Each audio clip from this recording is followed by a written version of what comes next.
Sir, ಇವತ್ತಿನ ಕನ್ನಡದ ಅಸ್ಮಿತೆ ಅಣ್ಣವರು ಅಂತೇಳಿ, ಕನ್ನಡ ಕಲಾ ತಪಸ್ವಿ ಅಣ್ಣವ್ರ ವಿಚಾರ ಬಂದಾಗ ಅಣ್ಣವರು ತಮ್ಮ ಚಿತ್ರಗಳ ಮೂಲಕ ಸಮಾಜಕ್ಕೆ ಕೊಟ್ಟಂಥ ಕೊಡುಗೆಗಳು ಅಪಾರ, ಸಮಾಜಕ್ಕೆ ಕೊಟ್ಟಂಥ ಚಿಂತನೆಗಳು ಅಪಾರ, ಸಮಾಜಕ್ಕೆ ಹೀಗಿರಿ, ಹೀಗೆ ಬದುಕಿ, ಈ ರೀತಿಯಾಗಿರಿ, ಎಲ್ಲರೂ ಒಳ್ಳೆಯರಾಗಿ ಬದುಕಿ ಅಂತ ಕೊಟ್ಟಂಥದ್ದು ಅಪಾರ ಸಂದೇಶಗಳು ಕೂಡ.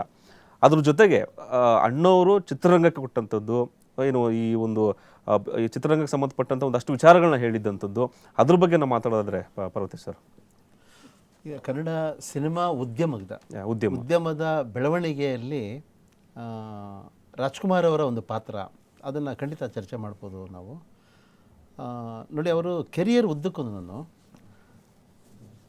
ಅವರು ಬೇಡರ ಕಣ್ಣಪ್ಪ ಮೊದಲನೇ ಸಿನಿಮಾ, ಅವ್ರ ಎರಡನೇ ಸಿನಿಮಾ ಮಹಿಷಾಸುರ ಮರ್ದಿನಿ, ಅದಕ್ಕೆ ಅವ್ರಿಗೆ ಅಡ್ವಾನ್ಸ್ 1,000 ರೂಪಾಯಿ, ಅವತ್ತಿಗೆ 1,000 ರೂಪಾಯಿ ಅಡ್ವಾನ್ಸ್ ಅವ್ರಿಗೆ ಮಹಿಷಾಸುರ ಮರ್ದಿನಿಗೆ.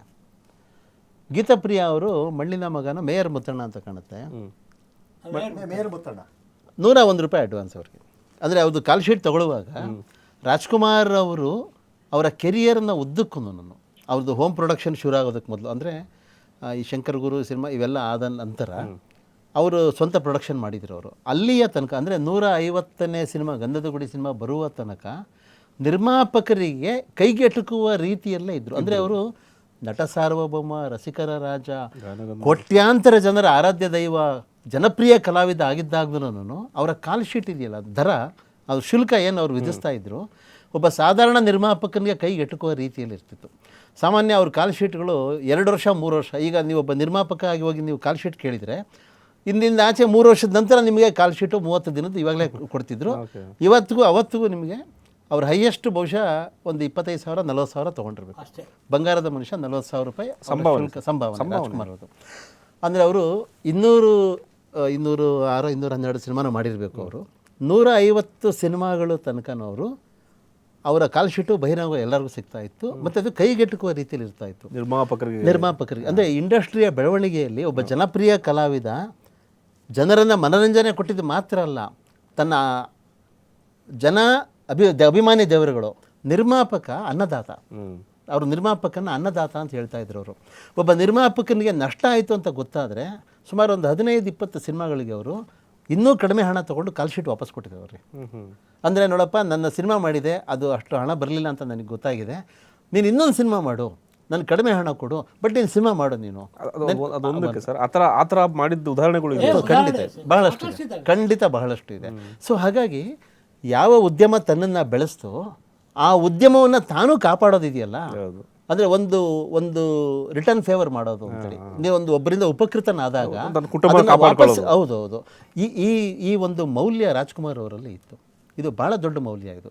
ಹಾಗೆಯೇ ಅವರ ಸಿನಿಮಾ ಉದ್ಯಮದ ವಿಸ್ತಾರ ಮಾಡುವುದರಲ್ಲಿ, ಈಗ ನೋಡಿ 62ನೇ ಇಸ್ವಿಯಲ್ಲಿ ಒಂದು ಭಾಳ ದೊಡ್ಡ ಪ್ರವಾಹ ಬಂತು ಕರ್ನಾಟಕದಲ್ಲಿ. ಅವಾಗ ಉತ್ತರ ಕರ್ನಾಟಕದಲ್ಲಿ ಅವಾಗ ಸಿನಿಮಾ ಇಂಡಸ್ಟ್ರಿ ಅಷ್ಟು ವೇಗದಲ್ಲಿ ಬೆಳೀತಾ ಇರಲಿಲ್ಲ. ಕಾರಣ ಏನಂದರೆ ಅವಾಗ ರಾಜ್ ಸ್ಟಾಕಿಂದು ಕೊರತೆ ಎಲ್ಲ ಇರ್ತಾ ಇತ್ತು. ಏನು ನ್ಯೂಸ್ ಇದೆಂಥದ್ದು, ರೀಲ್ಗಳದ್ದು ಒಂದು ಕೊರತೆ, ಬಂಡವಾಳದ ಕೊರತೆ ಇವೆಲ್ಲ ಇತ್ತಲ್ಲ. ಹಾಗಾಗಿ ಬಹಳಷ್ಟು ಜನ ಸಿನಿಮಾ ಕಲಾವಿದರು ಉದ್ಯೋಗ ಅವಕಾಶಗಳು ಇಲ್ಲದೇನೆ, ಇದು ಉದ್ಯೋಗನೇ, ಅದನ್ನು ತಿಳ್ಕೊಬೇಕು. ಚಾನ್ಸ್ ಅಂತಾರೆ ಸಿನಿಮಾದಲ್ಲಿ, ಹೊಟ್ಟೆಪಾಡೆ ಅದು, ಉದ್ಯೋಗನೇ ಅದು. ಅವಾಗ ಸ್ವಲ್ಪ ಒದ್ದಾಟ ಎಲ್ಲ ಇರೋದಲ್ಲ. ಅವಾಗ ಕಲಾವಿದರೆಲ್ಲ ಸೇರಿಬಿಟ್ಟು ರಣಧೀರ ಕಂಠೀರವ ಸಿನಿಮಾ ತೆಗೆದ್ರು. ರಾಜ್ಕುಮಾರ್, ನರಸಿಂಹರಾಜು, ಬಾಲಕೃಷ್ಣ ಅವರೇ ನಿರ್ಮಾಪಕರಾಗಿರೋದ್ರಿಂದ ಹಣ ಇಲ್ಲ, ಫೀಸ್ ಏನಿಲ್ಲ. ಅಂದರೆ ನಾವು ಬ್ಯುಸಿಯಾಗಿರಬೇಕು, ಏನಾದರೂ ಕೆಲಸ ಮಾಡ್ತಿರ್ಬೇಕು ಅಂತ. ಅವಾಗ ಉತ್ತರ ಕರ್ನಾಟಕದಲ್ಲಿ ಪ್ರವಾಹ ಬಂದಾಗ ಇವರೆಲ್ಲರೂ ಕಲಾವಿದರೆಲ್ಲರೂ ಪರಿಹಾರ ಸಾಮಗ್ರಿಗಳನ್ನು ತೊಗೊಂಡೋಗಿ ಅಲ್ಲಿ ಹಂಚಿದ್ರು ಜನಕ್ಕೆ. ಬೀದಿಗಳಲ್ಲಿ ಓಡಾಡಿ ಜನರಿಂದ ನಿಧಿ ಸಂಗ್ರಹಣೆ ಮಾಡಿದರು, ಅದನ್ನೋಗಿ ಅವ್ರಿಗೆ ತಲುಪಿಸಿದ್ರು ಅವರು. ಅಂದರೆ ರಾಜ್ಕುಮಾರ್ ಆ ನಾಯಕತ್ವದ ಗುಣ ಇದೆಯಲ್ಲ, ಅವರು ಮುಂದೆ ಒಂದು ಹೆಜ್ಜೆ ಮುಂದೆ ಇಟ್ಟರೆ ಆ ಕೆಲಸ ಆಗುತ್ತೆ ಅದು. ಸೊ ಹಾಗಾಗಿ ಬರೀ ಭಾಷೆ, ಉದ್ಯೋಗ ಅದಕ್ಕೆ ಮಾತ್ರ ಅಲ್ಲ, ಕನ್ನಡದ ಸಿನಿಮಾ ಉದ್ಯಮವನ್ನು ರಕ್ಷಣೆ ಮಾಡೋದಕ್ಕೆ, ಅದಕ್ಕೆ ಪುಷ್ಟಿ ತುಂಬುವುದು ಅಂತ ಹೇಳ್ತೀವಿ ನಾವು, ಅದಕ್ಕೆ ಶಕ್ತಿ ತುಂಬುವ ಕೆಲಸವನ್ನು ಕವಚಾಗಿ ನಿಂತವರು. ಅಂದರೆ ತನಗೆ ದಕ್ಕಿದ ಜನಪ್ರಿಯತೆಯನ್ನು ತನ್ನ ವೈಯಕ್ತಿಕ ಲಾಭಕ್ಕೆ ಮಾತ್ರ ಉಳಿಸ್ಕೊಳ್ದೇನೆ ಕನ್ನಡ ಸಿನಿಮಾ ಉದ್ಯಮದ ಬೆಳವಣಿಗೆಗೆ ಬೇಕಾಗಿರೋವಂಥದ್ದನ್ನು ಧಾರೆ ಎರೆದ್ರು. ಅದಕ್ಕೆ ಜನ ಕಷ್ಟದಲ್ಲಿ ಸಿಕ್ಕಾಕೊಂಡಿದ್ದಾರೆ, ಪ್ರವಾಹನೋ ಬರಗಾಲ ಆಗಿದೆ ಅಂತಂದರೆ ತನಗಿರೋ ಜನಪ್ರಿಯತೆಯನ್ನು ಜನರ ಹತ್ರಕ್ಕೆ ಹೋಗಿ ದೇಣಿಗೆ ಸಂಗ್ರಹಿಸಿ ಅದನ್ನು ತೊಗೊಂಡೋಗಿ ಬಾಧಿತ ಜನಕ್ಕೆ ವಾಪಸ್ಸು ಕೊಟ್ಟವರು. ಸೊ ಹಾಗಾಗಿ ಇದು ಈ ರಾಜ್ಕುಮಾರ್ ಅವ್ರದ್ದು ಈ ವಿದ್ಯಮಾನ ಅಂತ ಇದೆ, ಅದಕ್ಕೆ ಹೇಳಿದ ಒಂದು ಫಿನಾಮಿನ ಇದು ಅಂತಂದರೆ ಇದು ಕನ್ನಡದ ವಿವೇಕ. ಇದು ಹೌದು. ಹೌದು. ಇದು ರಾಜ್ಕುಮಾರ್ ಅವರ ವೈಶಿಷ್ಟ್ಯ ಅಂತ ನಾನು ಹೇಳೋದಿಲ್ಲ ನಾನು. ನಮ್ಮ ಕನ್ನಡ ಪರಂಪರೆಯಲ್ಲಿ ವಿವೇಕ ಇದೆ. ಹೌದು. ಆ ವಿವೇಕವನ್ನು ರಾಜ್ಕುಮಾರ್ ಅವರು ಮೈಗೂಡಿಸ್ಕೊಂಡ್ರು. ಎಸ್ ಅವರು ಎಂದೂ ಸಹಿತ ಯಶಸ್ವಿನ ಅಮಲಿನಲ್ಲಿ ಮೈ ಮರೀಲಿಲ್ಲ, ಅಹಂಕಾರ ಪ್ರದರ್ಶನ ಮಾಡಲಿಲ್ಲ, ದರ್ಪ ತೋರಿಸ್ತಿಲ್ಲ, ತನ್ನ ಶ್ರೀಮಂತಿಕೆಯನ್ನು ಅದನ್ನು ವೈಭವದ ಒಂದು ಆಡಂಬರದ ಪ್ರದರ್ಶನ ಆಗಿ ಮಾಡಲಿಲ್ಲ. ಅವ್ರು ಎಷ್ಟು ವರ್ಷಾನುಗಟ್ಟಲೆ ಸಿನಿಮಾ ಓಡಿದೆ, ಕೋಟಿಗಟ್ಟಲೆ ವಹಿವಾಟನ್ನು ಮಾಡಿದ್ದಾರೆ. ಒಂದು ಬಿಳಿ ಶರ್ಟು, ಒಂದು ಬಿಳಿ ಪಂಚೆ, ಮತ್ತೆ ಅದು ತೋರಿಕೆದಲ್ಲ. ಎಂದೂ ಸಹ ಇಂಪ್ರೆಸ್ ಮಾಡಬೇಕು ಅಂತೇಳಿ ಮಾಡಿದವರಲ್ಲ ರಾಜ್ಕುಮಾರ್. ಅದನ್ನು ನಾನು ಇರುವುದೇ ಹೀಗೆ, ನೀವು ನಾನು ಎಷ್ಟು ಎತ್ತರಕ್ಕಾದರೂ ತೊಗೊಂಡೋಗಿ ನಾನು ನಿಮ್ಮೆಲ್ಲರ ಜೊತೆ ನಾನು ಪಂಕ್ತಿಯಲ್ಲಿ ಕೂತ್ಕೊಂಡು ನೆಲದಲ್ಲೇ ಕೂತ್ಕೊಂಡು ಊಟ ಮಾಡುವಂಥವ್ರು ಒಬ್ಬ ಅಭಿಮಾನಿದು. ಸೊ ಹಾಗಾಗಿ ಅದನ್ನು ಇಂಡಸ್ಟ್ರಿಯವ್ರದ್ದು ನೀವು ಹೇಳ್ಬೋದು. ಕನ್ನಡ ಉದ್ಯಮದ ಬೆಳವಣಿಗೆಯಲ್ಲಿ ಕಂಪ್ಲೀಟ್ ಮಾಡಿಬಿಡ್ತೀನಿ. ಕನ್ನಡ ಸಿನಿಮಾ ರಂಗದ ಬೆಳವಣಿಗೆಯಲ್ಲಿ ರಾಜ್ಕುಮಾರ್ ಅವ್ರದ್ದು ಒಂದು ಪಾತ್ರ ಈ ರೀತಿ ಇದೆ. ಅಂದರೆ ನಿರ್ಮಾಪಕರನ್ನು ರಕ್ಷಿಸೋದು, ಅವನ ಕ್ಷೇಮವನ್ನು, ಅವನ ಹಣದ ತೊಡಗಿಸುವಿಕೆ ಅದೆಲ್ಲ ಸರಿಯಾಗಿ ಬಂತೋ ಇಲ್ವೋ ಅನ್ನೋದನ್ನು ಅದ್ರ ಬಗ್ಗೆನೂ ಗಮನ ಇಟ್ಟು ಮಾಡುವಂಥದ್ದು. ಎರಡನೇದು ಏನು ಅಂದರೆ ಅವ್ರದ್ದೊಂದು ಕೊಡುಗೆ. ರಾಜ್ಕುಮಾರ್ ಬಗ್ಗೆ ಮಾತಾಡುವಾಗ, ನಾವು ಸಿನಿಮಾ ಉದ್ಯಮದ ಬೆಳವಣಿಗೆಯನ್ನು ಮಾತಾಡುವಾಗ ಪಾರ್ವತಮ್ಮ ರಾಜ್ಕುಮಾರ್ ಅವ್ರನ್ನ ನಾವು ಮರೆಯೋ ಆಗಿಲ್ಲ. ರಾಜ್ಕುಮಾರ್ ಅವರ ಸಿನಿಮಾಗಳು ಎಷ್ಟು ಜನಪ್ರಿಯತೆ ಇದೆ, ಜನ ಎಷ್ಟು ಅದನ್ನು ಸ್ವೀಕರಿಸ್ತಿದ್ದಾರೆ ಅನ್ನೋದನ್ನು ಅವ್ರು ಅರ್ಥ ಮಾಡಿಕೊಂಡ್ರವರು. ಒಂದು ಹಂತದ ತನಕ ರಾಜ್ಕುಮಾರ್ ಅವರ ಜನಪ್ರಿಯತೆಯನ್ನು ಕೆಲವು ನಿರ್ಮಾಪಕರು ಸತ್ಯಾಂಶಗಳನ್ನು ಮರೆಮಾಚಿ, ಅಂದರೆ ಎಷ್ಟು ಲಾಭ ಬರ್ತಾ ಇದೆ, ಎಷ್ಟು ವಹಿವಾಟು ನಡೀತಾ ಇದೆ ಅನ್ನೋದನ್ನು ನೈಜ ವಿವರಗಳನ್ನು ಕೊಡದೇನೆ ನಷ್ಟ ಆಯಿತು ಹಾಗೆ ಅಂತ ಬಿಂಬಿಸ್ಕೊಂಡಿದ್ದಾರೆ. ಆಮೇಲೆ ಅವ್ರಿಗೆ ಅರ್ಥ ಆಯಿತು ಇದು ಚಿನ್ನದ ಗಣಿನೇ ಇದು ರಾಜ್ಕುಮಾರ್ ಸಿನಿಮಾ ಅಂಥೇಳಿ ಅವರ ಸ್ವಂತ ನಿರ್ಮಾಣ ಶುರು ಮಾಡಿದರು ಅವರು. ಆವಾಗ ಕೋಟಿ ಲೆಕ್ಕದಲ್ಲಿ ವಹಿವಾಟು ಮಾಡುತ್ತೆ ಇದು ಅಂಥೇಳಿ ಇಂಡಸ್ಟ್ರಿಗೂ ಅರ್ಥ ಆಯಿತು, ಸಾರ್ವಜನಿಕರಿಗೂ ಅರ್ಥವಾಯಿತು, ಅವರ ಕುಟುಂಬಕ್ಕೂ ಅರ್ಥವಾಯಿತು. ಉದಾಹರಣೆ ಶಂಕರ್ ಗುರು ಸಿನಿಮಾ ಕನ್ನಡದಲ್ಲಿ ಕೋಟಿ ರೂಪಾಯಿ ಗಳಿಕೆ ಮಾಡಿದ ಮೊದಲನೇ ಸಿನಿಮಾ ಅಂತ ಹೇಳಿ ಇದೆ. ಅವಾಗ ಅವ್ರಿಗೆ ಅರ್ಥವಾಯಿತು. ಅಷ್ಟೊತ್ತಿಗಾಗಲೇ ರಾಜ್ಕುಮಾರ್ ಅವ್ರದ್ದು 150 ಸಿನಿಮಾಗಳು ಮುಗಿದೋಗಿತ್ತು. ಅಂದರೆ ಅವರ ಕೆರಿಯರ್ನ ಕೊನೆಯ 4 ಆಣಿ ಭಾಗ, 12 ಆಣಿ ಭಾಗ ಮುಗಿದೋಗಿದೆ. ಕೊನೆಯ ಒಂದು 50-40-50 ಸಿನಿಮಾಗಳನ್ನು ಅವರು ಹೋಮ್ ಪ್ರೊಡಕ್ಷನಲ್ಲಿ ಮಾಡಿದರು.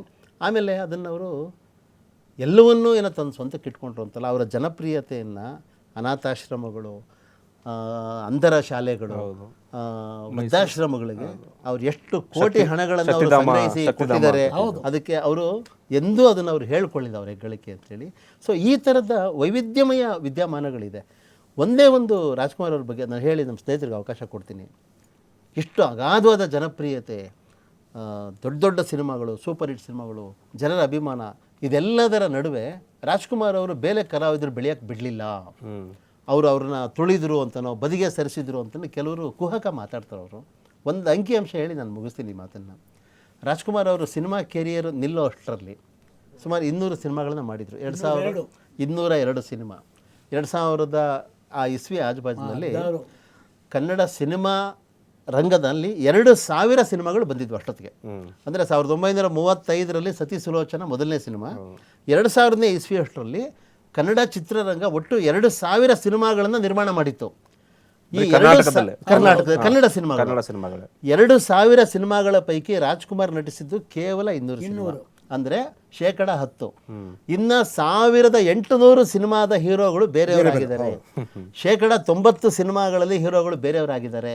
ಹಾಗಾಗಿ ಅವ್ರು ಯಾರನ್ನೇ ಆದ್ರೂ ತುಳಿದ್ರು ಅಥವಾ ಹೊಟ್ಟೆ ಕಿಚ್ಚು ಮಾಡಿದ್ರು, ಪಕ್ಕಕ್ಕೆ ಸರಿಸಿದ್ರು ಅನ್ನೋದು ಅದು ಅವಾಸ್ತವಿಕ. ಅದು ರಾಜ್ಕುಮಾರ್ ಯಾಕೆ ವಿಜೃಂಭಿಸಿದ್ರು ಅಂತಂದರೆ ಅವ್ರಿಗೆ ಆ ಕಲಾ ಪ್ರತಿಭೆ ಇತ್ತು, ಅವ್ರಿಗೆ ಆ ಕನ್ನಡದ ಬಗ್ಗೆ ಬದ್ಧತೆ ಇತ್ತು, ಜನರ ನಿರೀಕ್ಷೆ ಏನಿತ್ತು ಅದನ್ನು ಅವರು ಈಡೇರಿಸೋದಕ್ಕೆ ಸಾಧ್ಯ ಆಯಿತು.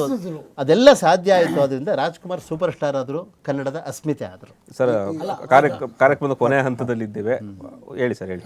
ಈಗ ಇವರು ಹೇಳ್ದಂಗೆ ಅವರ ಸರಳತೆ ಏನಿದೆಯಾ, ರಾಜ್ಕುಮಾರ್ ಅವರ ಸರಳತೆ. ನಮ್ಮ ಅಭಿಮಾನಿಗಳ ಸಂಘದಲ್ಲಿ ರಾಮಣ್ಣ ಅಂತ ಒಬ್ಬರಿದ್ದರು. ಅವರು ಪ್ರೊಡಕ್ಷನಲ್ಲಿ ಒಬ್ಬರಿದ್ದರು, ದೊಡ್ಡ ರಾಮ ಅಂತೇಳಿ. ಅವರಲ್ಲ, ಅಭಿಮಾನಿಗಳ ಸಂಘದಲ್ಲಿ ರಾಮಣ್ಣ ಅಂತ ಒಬ್ಬರಿದ್ದರು, ಯಶವಂತಪುರದ ರಾಮಣ್ಣ ಅಂತ. ಇವರು ಮದುವೆ ಆಗ್ತಾರೆ ಇಲ್ಲಿ ನಂಜನಗೂಡಲ್ಲಿ. ಇವರು ಮದುವೆ ಕಾರ್ಯಕ್ರಮಕ್ಕೆ ಎಲ್ಲರೂ ಹೋಗ್ತಾರೆ. ಅಭಿಮಾನಿಗಳಾಗಿ ನಾವು ಹೋಗ್ತೀವಿ, ಅವರ ಸ್ನೇಹಿತರಾಗಿ, ರಾಮಣ್ಣನ ಸ್ನೇಹಿತರಾಗಿ, ಅವರ ಆರಾಧ್ಯ ದೈವರಾಗಿ ಇವರು ಬರ್ತಾರೆ. ಬಂದಾಗ ನಂಜನಗೂಡಿನಲ್ಲಿ ಮಂಗಳಾರತಿ ತಟ್ಟೆ ಮುಂದೆ ಹಿಡಿದಾಗ ಅವರು ಎಲ್ಲ ಜೋಬನ್ನ ಹುಡುಕಿದ್ರು, ₹1 ಸಿಕ್ಕಿಲ್ಲ. ಆವತ್ತು ₹1 ಭಾಳ ದೊಡ್ಡ ಅಮೌಂಟು.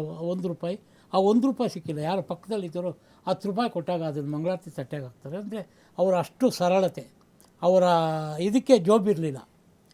ಅಂಗಿಗೆ ಜೋಬಿರಲಿಲ್ಲ. ಇದಲ್ಲದೆ ಕಾರ್ಗಿಲ್ ಯುದ್ಧ ಆಗ್ತೈತೆ. ಕೆಲವರೆಲ್ಲ ಇಡೀ ಭಾರತದ ಬಗ್ಗೆ ಮಾತಾಡ್ತಾರೆ, ರಾಷ್ಟ್ರೀಯತೆ ಬಗ್ಗೆ ಮಾತಾಡ್ತಾರೆ, ಇನ್ನೊಂದ್ರ ಬಗ್ಗೆ ಮಾತಾಡ್ತಾರಲ್ಲ. ಕಾರ್ಗಿಲ್ ಯುದ್ಧ ಆದಾಗ ಅಲ್ಲಿನ ಸಂತ್ರಸ್ತರಿಗೆ ಮೊದಲು ಹೋಗಿ ಡಬ್ಬ ಹಿಡಿದಿದ್ದು ಅವಿನಿ ರೋಡ್ನಲ್ಲಿ ಡಾಕ್ಟರ್ ರಾಜ್ಕುಮಾರ್ ಅವರು. ಕೇಳಿದ್ದೀನಿ ಸರ್ ಇದ್ರ ಬಗ್ಗೆ, ನಾನು ಹೌದು, ಕೇಳಿದ್ದೀನಿ. ದುಡ್ಡು ಡಬ್ಬ ಹಾಕಿ ಹಿಡಿದ್ರು. ಚೆಕ್ಗಳನ್ನ ಕೊಟ್ಟಿದ್ರಂತ. ಹೌದು, ಡಬ್ಬ ಹಿಡಿದ್ರು, ಬಟ್ಟೆಗಳು ಕೊಟ್ಟರು, ರೇಷನ್ ಕೊಟ್ಟರು, ಎಲ್ಲವನ್ನ ಕೊಟ್ಟರು. ಅದೆಲ್ಲವನ್ನು ಎತ್ಕೊಂಡು ಬಂದ ನಂತರ ಇವತ್ತಿನ ದಿನ ಇಂಡೋ ಸ್ಟೇಡಿಯಂ ಇದೆಯಲ್ಲ, ಈ ಇಂಡೋ ಸ್ಟೇಡಿಯಂ ಒಳಗಡೆ ಒಂದು ಉದಯ ಟಿ ವಿನ ಯಾವುದೋ ಒಂದು ಟಿ ವಿ ಸಂಯುಕ್ತಾಶ್ರಯದಲ್ಲಿ ಅವರು ಒಂದು ದೊಡ್ಡ ಮ್ಯೂಸಿಕಲ್ ನೈಟ್ ಮಾಡ್ತಾರೆ. ಲಕ್ಷಾಂತರ ಕೋಟ್ಯಾಂತರ ರೂಪಾಯಿ ಸಂಗ್ರಹಿಸಿ ಕೊಡ್ತಾರೆ. ಇದಿಷ್ಟೇ ಅಲ್ಲ, ಲಕ್ಷ್ಮೀ ನಿಜಾಮುದ್ದೀನ್ ಅಂತ ಹೇಳ್ಬಿಟ್ಟು ನಮ್ಮ ನಿಜಾಮುದ್ದೀನ್ ಅವರು ಡಿ ಜಿ ಆಗಿರ್ತಾರೆ. ಅವರ ಶ್ರೀಮತಿಯವರು ಲಕ್ಷ್ಮೀ ನಿಜಾಮುದ್ದೀನ್. ಅಂಗವಿಕಲರಿಗಾಗಿ ಒಂದು ಕಾರ್ಯಕ್ರಮ ಮಾಡಬೇಕು ಅಂತ ಮೂಲತಃ ಲಕ್ಷ್ಮೀ ಮೇಡಮ್ನವರು ಕೂಡ ಒಂದು ಸ್ವಲ್ಪ ಅಂಗವೈಕಲ್ಯ ಇರುವಂಥವರು. ಅವರ ಇದರಲ್ಲಿ ಅವರು ಏನಾದರೂ ಈ ಥರದ ಮಕ್ಕಳಿಗೆ, ಅಂದರೆ ಯಾರ್ಯಾರು ಫಿಸಿಕಲಿ ಚಾಲೆಂಜ್ಡ್ ಆಗಿರ್ತಾರೆ ಅವರಿಗೆ ಒಂದು ಪರಿಹಾರ ಕೇಂದ್ರಗಳನ್ನು ಪ್ರಾರಂಭ ಮಾಡಬೇಕು ಅಂತ ರಾಜ್ಕುಮಾರ್ ಅವರು ಕಂಠೀರವ ಸ್ಟುಡಿಯೋನಲ್ಲಿ ಭಾಳ ದೊಡ್ಡ ಇದನ್ನು ಮಾಡಿ ಮ್ಯೂಸಿಕಲ್ ನೈಟ್ ಮಾಡಿ ಹಣವನ್ನು ಸಂಗ್ರಹಿಸಿ ಕೊಡ್ತಾರೆ. ಅದಾದ ನಂತರ ಅನಾಥಾಶ್ರಮಗಳಿಗೆ ಇದೇ ರೀತಿಯೇ ತಾವು ಹಾಡಿದಂಥ ಹಾಡುಗಳು, ತಮ್ಮ ಹಾಡಾಡ್ತಾರಲ್ಲ ಅದರಿಂದ ಬರುವಂಥ ಸಂಭಾವನೆಯನ್ನು ಎಲ್ಲ ಅನಾಥಾಶ್ರಮಗಳಿಗೆ ಕೊಡ್ತಾರೆ. ಪ್ರತಿಯೊಂದು ಜಿಲ್ಲಾ ಕೇಂದ್ರಗಳಲ್ಲಿ ಯೂತ್ ಸೆಂಟ್ರ್ಗಳನ್ನು ಪ್ರಾರಂಭ ಮಾಡಬೇಕು ಅಂತೇಳಿ ಮ್ಯೂಸಿಕಲ್ ನೈಟನ್ನು ಮಾಡಿ ಅದರಿಂದ ಬಂದ ಹಣನ ಎಲ್ಲ ಯುವ ಕೇಂದ್ರಗಳಿಗೆ ಕೊಡ್ತಾರೆ. ಇನ್ನು ಯಾವ ಆಯಾಮದಲ್ಲಿ ಅವರು ಕೆಲಸವನ್ನು ಮಾಡಿಲ್ಲ, ಯಾಕೆ ಯಾರು ಎಲ್ಲರೂ ಒಪ್ಕೊಳ್ತಾರೆ ಅಂತಂದರೆ ಈ ಎಲ್ಲ ಕಾರಣಗಳಿಂದ ಅವರ ಬದ್ಧತೆಯಿಂದ, ಅವರ ಇಚ್ಛಾಶಕ್ತಿಯಿಂದ, ಅವರು ಅಭಿಮಾನಿಗಳನ್ನು ಅಪ್ಕೊಳ್ತಾ ಇದ್ದಿದ್ದರಿಂದ, ಅವರು ನಿರ್ಮಾಪಕರನ್ನು ಪ್ರೀತಿಸ್ತಾ ಇದ್ದಿದ್ದರಿಂದ, ಅವರು ನಿರ್ದೇಶಕರಿಗೆ ಇಡೀ ಶಿಪ್ ಕ್ಯಾಪ್ಟನ್ ಅಂತ ಹೇಳ್ಬಿಟ್ಟು ಗೌರವವನ್ನು ಕೊಡ್ತಾ ಇದ್ರಲ್ಲ, ಈ ಎಲ್ಲ ಕಾರಣಗಳಿಂದ ಎಷ್ಟೇ ನುರಿತವರಿದ್ರೂ ಎಷ್ಟೇ ಹೊಸಬರು ಬರಲಿ ಅವರೆಲ್ಲರನ್ನೂ ಗೌರವಿಸಿ ಪ್ರೀತಿಸ್ತಾ ಇದ್ದಂಥವರು ರಾಜ್ಕುಮಾರ್ ಅವರು. ಈ ನಾಡಿನ ದೊಡ್ಡ ಅಸ್ಮಿತೆ ಅಂತ ಹೇಳ್ತಾ ನಮಸ್ಕಾರ. ಸರ್, ಕಾರ್ಯಕ್ರಮದ ಕೊನೆ ಹಂತ. ಅದಕ್ಕಿಂತ ಮುಂಚೆ ಮತ್ತೊಮ್ಮೆ ನಿಮ್ಮ ಇಷ್ಟೊತ್ತು ಸಾಕಷ್ಟು ವಿಚಾರ ಚರ್ಚೆ ಮಾಡೋದು, ಇನ್ಫ್ಯಾಕ್ಟ್ ಎಷ್ಟೋ ವಿಷಯಗಳು ನಾನಾಗಲೇ ಹೇಳಿದೆ, ಇಂದಿನ ಪೀಳಿಗೆ, ಇವತ್ತಿನ ನಮ್ಮಂಥವ್ರಿಗೆ, ಮುಂದೆ ಬರುವಂಥ ಮಕ್ಕಳಿಗೆ ಅಣ್ಣವ್ರು ಯಾವಾಗಲೂ ನಿರಂತರವಾಗಿ ಆದರ್ಶವಾಗಿರಬೇಕು ಅಂತೇಳಿ. ಪ್ಲೀಸ್ ಮುಗಿಸಿ ಸರ್. ಅವರು ಈಗಾಗಲೇ ಹೇಳಿದ್ರು ಯಾವ ಥರ ರಾಜಕುಮಾರ್ ಅವರು ಏನು ಮಾಡ್ತಾಯಿದ್ರು, ಯಾವ ಥರ ಅವ್ರ ಕೊಡುಗೆ ಇತ್ತು ಸಮಾಜಕ್ಕೆ. ತುಂಬ ಮುಖ್ಯ ಕೊಡುಗೆ ಯಾವುದಿತ್ತು ಗೊತ್ತಾ? ಕಾರ್ಯಗಳದ್ದು ಎಷ್ಟು ಮುಖ್ಯನೋ, ಕರ್ನಾಟಕ ರಾಜ್ಯದಲ್ಲಿ ಪೊಲೀಸ್ ಇಲಾಖೆಗೆ ಎಷ್ಟೋ ಕಡೆ ಪೊಲೀಸ್ ಠಾಣೆಗಳಿರಲಿಲ್ಲ, ಅವ್ರಿಗೆ ಕಲ್ಯಾಣ ಮಂಟಪಗಳಿರಲಿಲ್ಲ ಬೆಂಗಳೂರಲ್ಲಿ. ಅವು ನನಗೆ ಇವತ್ತು ಕೂಡ ಚೆನ್ನಾಗಿ ನೆನಪಿದೆ. ಡಾಕ್ಟರ್ ರಾಜ್ಕುಮಾರ್ ಅವರು ಪ್ರಪ್ರಥಮ ಕರ್ನಾಟಕದಲ್ಲಿ ಪೊಲೀಸ್ ಇಲಾಖೆಯ ವೆಲ್ಫೇರ್ ಅಸೋಸಿಯೇಷನ್ ಅಂತಿದೆ, ಅದರ ಒಂದು ಸಾಮಾಜಿಕ ಬದ್ಧತೆಗೆ, ಸಾಮಾಜಿಕ ಮಂಡಳಿಗೆ ತನ್ನ ರಸಮಂಜರಿ ಕಾರ್ಯಕ್ರಮ ಮುಖಾಂತರ ಆಗಿನ ಕಾಲದಲ್ಲಿ ಲಕ್ಷಾಂತರ ಕೋಟ್ಯಾಂತರ ರೂಪಾಯಿ ಸಂಗ್ರಹಿಸಿ ಕೊಡ್ತಾರೆ. ಅದ ನಂತರ ಪೊಲೀಸ್ ಇಲಾಖೆ ಭಾಳ ದೊಡ್ಡ ಮಟ್ಟದ ಸಹಾಯ ಮಾಡ್ತಾರೆ. ಯಾಕೆ ನಿಮಗೆ ಹೇಳೋದಂದರೆ, ಬರೀ ಸಮಾಜಕ್ಕೆ ಅಷ್ಟೇ ಅಲ್ಲ, ಪೊಲೀಸ್ ಇಲಾಖೆಗೆ ಸಹಾಯ ಮಾಡ್ತಾರೆ. ಜೊತೆಗೆ ಹಾಲು, ನಂದಿನಿ ಹಾಲು ಏನು ಉತ್ಪತ್ತಿ ಮಾಡಿ ಹೈನುಗಾರಿಕೆಗೆ ಉತ್ತೇಜನ ಕೊಡಿ, ರೈತರಿಗೆ, ಅವರೆಲ್ಲ ಮಾಡಿದ ಸಮಾಜದ ಪರದನೆ, ಕನ್ನಡ ಪರದನೆ ತಗೊಳ್ಳದೆ ಹಣ ಅಂಬಾಸಿಡರ್ ಕೆಲಸ ಮಾಡ್ತಾರೆ. ಅವ್ರಿಗೆ ಹಾಲು ನಮ್ಮ ನಂದಿನಿ ತೆಗೆದುಕೊಳ್ಳಿ, ನೇಗಿಲು ಯೋಗಿ ಅಂತ, ಅಂದ್ರೆ ಇದೆಲ್ಲ ಸಮಾಜಕ್ಕೆ ಅಂದ್ರೆ ಅವ್ರ ಇಡೀ ಕುಟುಂಬ, ಅವರು ಅದರ ಅಂದ್ರೆ ಇಡೀ ಡಾಕ್ಟರ್ ರಾಜ್ಕುಮಾರ್ ಕುಟುಂಬ ಇದೆಯಲ್ಲ, ಅವರಷ್ಟೇ ಅಲ್ಲ, ಇಡೀ ಕುಟುಂಬನೇ ಕೂಡ ಕನ್ನಡದ ಅಸ್ಮಿತೆ ಪರವಾಗಿ ಕೆಲಸ ಮಾಡ್ತಾರೆ.